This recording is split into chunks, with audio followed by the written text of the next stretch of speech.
আসসালামু আলাইকুম, কেমন আছেন সবাই? আজকে কিছু গুরুত্বপূর্ণ কথা বলবো। আপনারা অনেকেই হয়তোবা ভিসা হয়ে গেছে কিন্তু ম্যান পাওয়ার হচ্ছে না।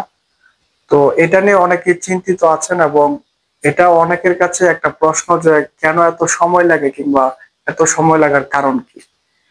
তো এই বিষয়ে যদি আমি আপনাদেরকে সবকিছু বুঝিয়ে বলি, আশা করি আপনারা সবকিছু বুঝতে পারবেন যে কেন এটা হয় এবং এটা কিন্তু বর্তমানে অনেক সমস্যার একটা কারণ। তো দেখেন, ইতিমধ্যে হয়তোবা অনেকেই দেশে আছেন যাদের ভিসা হয়ে গেছে ২ মাস ৩ মাস, অনেকের ৪ মাস হয়ে গেছে কিন্তু ম্যান পাওয়ার হচ্ছে না।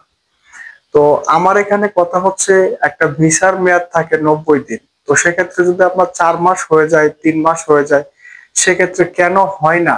এটা নিয়ে অবশ্যই আপনাদের একটু চিন্তা করা দরকার। তো আমি যদি আপনাদেরকে এই বিষয়টা একটু বুঝিয়ে বলি, সেটা হচ্ছে যে দেখেন, ম্যান পাওয়ারের জন্য যেটা সবার আগে দরকার সেটা হচ্ছে আপনার ডিমান্ড লেটার। এখন আপনাকে যদি সৌদি আরব থেকে আপনি যে কোম্পানিতে আসবেন, যার মাধ্যমে আসবেন, সে যদি আপনাকে ডিমান্ড লেটার না দেয় তাহলে কিন্তু আপনি কখনোই আপনার ম্যান পাওয়ার করতে পারবেন না কিংবা আপনি বৈধভাবে আপনার ম্যান পাওয়ার হবে না। তো ডিমান্ড লেটার দিতে কি ৩ মাস ৪ মাস সময় লাগার কথা? এটা তো কখনোই না।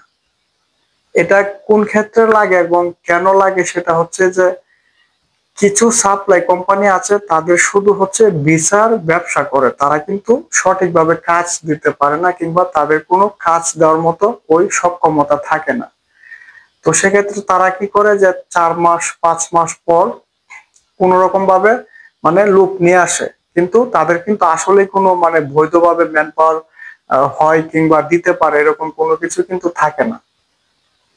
যেমন আপনারা দেখবেন যে অনেকেই কিন্তু বিদেশে আসার পর আপনার বিভিন্ন সমস্যায় হয়, যেমন আপনার কাজ পাচ্ছে না কিংবা স্যালারি পাচ্ছে না। এটা কেন হয়?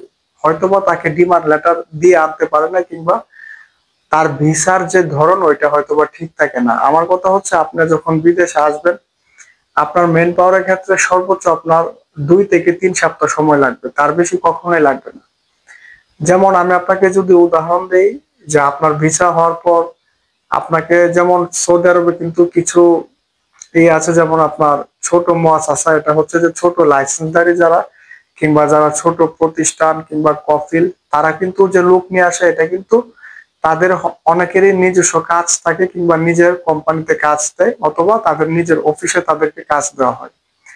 তো এই ছোট মুআসাসার ক্ষেত্রে যাদেরকে ভিসা দেওয়া হয় কিংবা যারা আসে, তারা কিন্তু ২ থেকে ৩ সপ্তাহের মধ্যে ডিমান্ড লেটার পাঠিয়ে দেয় এবং ওই সময়টার মধ্যে কিন্তু তাদের ম্যান পাওয়ার হয়ে যায় এবং তারা আসলে কিন্তু সমস্যা হয় না এবং সমস্যা হওয়ার কোনো কারণও থাকে না। কারণ হচ্ছে তারা কিন্তু কাজ নিয়ে আসে, অর্থাৎ যে ছোট মুআসাসাগুলি থাকে কিংবা যে ছোট লাইসেন্স প্রাপ্ত যারা আছেন, তারা কিন্তু অনেকের বিভিন্ন ব্যক্তিগত কাজ কিংবা বিভিন্ন ছোট ছোট অফিস থাকে, ওইখানে কাজ থাকে বলে কিন্তু তাদেরকে নিয়ে আসে এবং ডিমান্ড লেটার পাঠানোর ব্যবস্থা করে।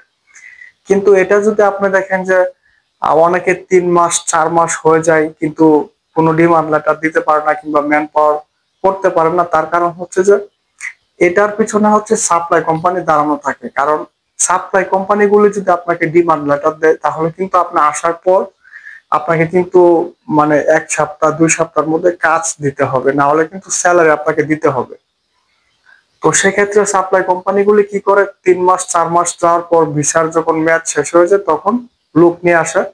আর ওই লোকগুলিকে নিয়ে আসার পর কিন্তু ওই লোকগুলিকে যদি কাজ না দিতে পারে কিংবা কাজের কোনো ব্যবস্থা করে দিতে না পারে, আবার স্যালারি যদি না দেয়, সেক্ষেত্রে কিন্তু তারা কোনো পদক্ষেপ নিতে পারে না।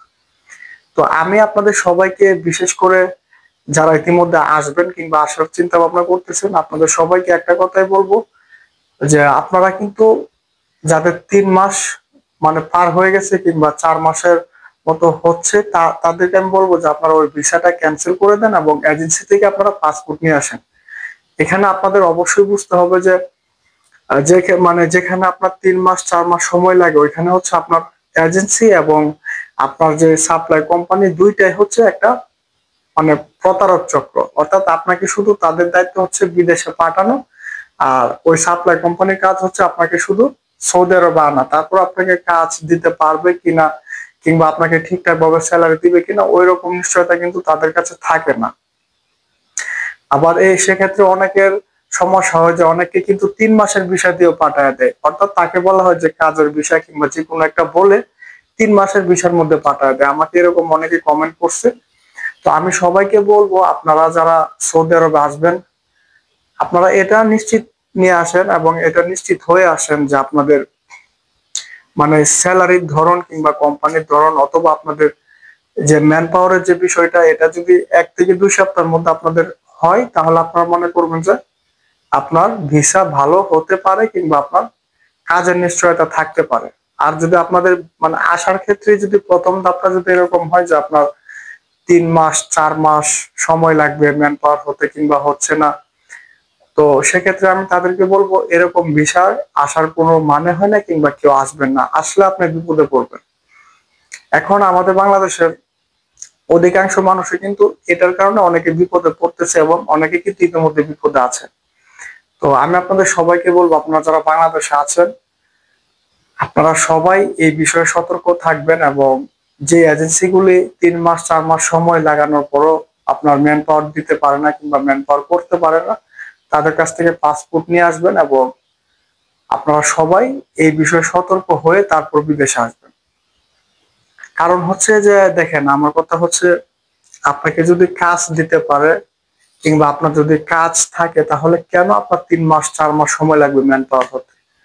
আপনাকে যদি ডিমান্ড লেটার পাঠায় দেয় আপনার, তাহলে কিন্তু আপনার এই ম্যান পাওয়ার প্রসেসিং হতে সর্বোচ্চ আপনার 1 থেকে 2 সপ্তাহ সময় লাগবে। তো এখানে আপনাদের এটা বোঝা উচিত যে কেন দিতে পারে না, ম্যান পাওয়ারটা আসলে কেন দিতে পারে না তারা।